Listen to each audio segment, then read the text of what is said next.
7 6 5 4। यह वीडियो 14 जुलाई 2023 को लॉन्च हुए मिशन चंद्रयान 3 की है, जिसे भारत ने लॉन्च किया था। आइए जानते हैं इससे जुड़ी कुछ बातें। Lift off normal P1 tracking, auto trekking,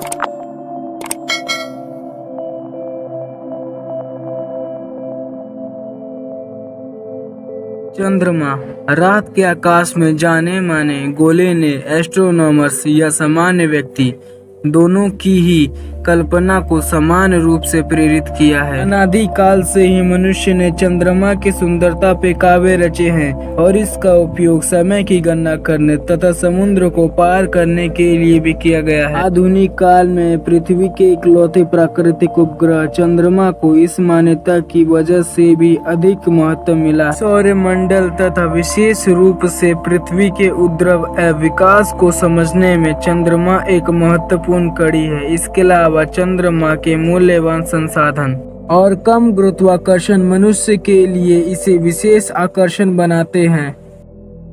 Bharat ने एक प्रमुख स्पेस फेयरिंग राष्ट्र के रूप में अपने चंद्रयान कार्यक्रम के द्वारा चंद्रमा का विस्तृत अन्वेषण किया है। चंद्रमा की परिक्रमा करने और इसकी सतह का बार बार अवलोकन करने के लिए देश ने 2 रोबोटिक अंतरिक्ष यान भेजे हैं। चंद्रयान 1 ने चंद्रमा की सतह पर अपने चयनित समय एवं स्थान पर पहुंचने की भारत की क्षमता का प्रदर्शन किया और इसके 7 नवंबर 2008 में भारत ने चंद्रमा की सतह पर पहुंचने वाला चौथा देश बन गया। इसके अलावा चंद्रयान 1 के द्वारा 2009 में चंद्रमा पर पानी की निर्णायक खोज को अभूतपूर्व योगदान के रूप में देखा गया था। इसके आगामी मिशन चंद्रयान 2 में एक ऑर्बिटर विक्रम नामक एक लैंडर और प्रज्ञान नामक एक रोवर शामिल थे। गत 4 वर्षों में ऑर्बिटर यानी कक्षचित्र ने चंद्रमा की सतह का लगातार अध्ययन किया और आज भी संतोषजनक कार्य कर रहा है। अब 39,000 किलोग्राम वजन वाले चंद्रयान 3 अंतरिक्ष यान को चंद्रमा की सतह पर सॉफ्ट लैंडिंग कराने तथा रोवर की सहायता से चंद्रमा का अन्वेषण के लिए एक और फोकस प्रयास के उद्देश्य से चंद्रमा पर भेजा जा रहा है। भारत के सबसे सक्षम LVM-3 द्वारा इस अंतरिक्ष यान के लॉन्च के बाद रोवर सहित चंद्रयान 3 लैंडर को प्रोपल्सन मॉड्यूल द्वारा चंद्रमा की कक्षा में पहुंचाया जाएगा। कुछ समय पश्चात लैंडर उस मॉड्यूल से अलग हो जाएगा और चंद्रमा के दक्षिण ध्रुवीय क्षेत्र में सॉफ्ट लैंडिंग का प्रयास करेगा। यह क्षेत्र विशेष आकर्षण रखता है क्योंकि इसमें हमेशा छाया में रहने वाले क्रेटर हैं जिसमें जल, हिम और मूल्यवान खनिज हो सकते हैं। चंद्रयान 3 लैंडर में 4 वैज्ञानिक उपकरण या पेलोड हैं, जिनमें से एक चंद्रमा के भूकंप का अध्ययन करेगा जबकि दूसरा इस बात का अध्ययन करेगा कि चंद्रमा की सतह पर ऊष्मा किस प्रकार प्रवाहित होती है।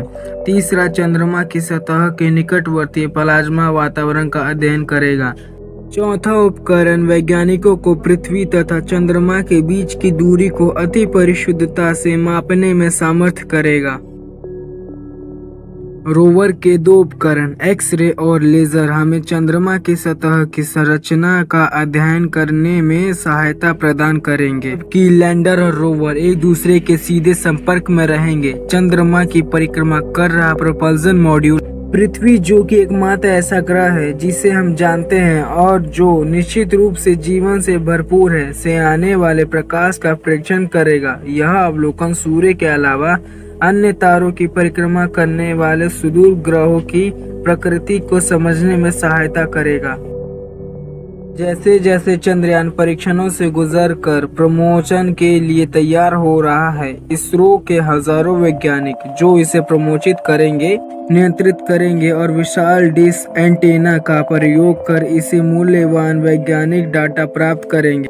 आगे के चुनौतीपूर्ण कार्य के लिए कमर कस रहे हैं। इससे पहले उनके समर्पण और कौशल ने भारत को पूरे विश्व से प्रशंसा अर्जित कर गौरवान्वित किया है।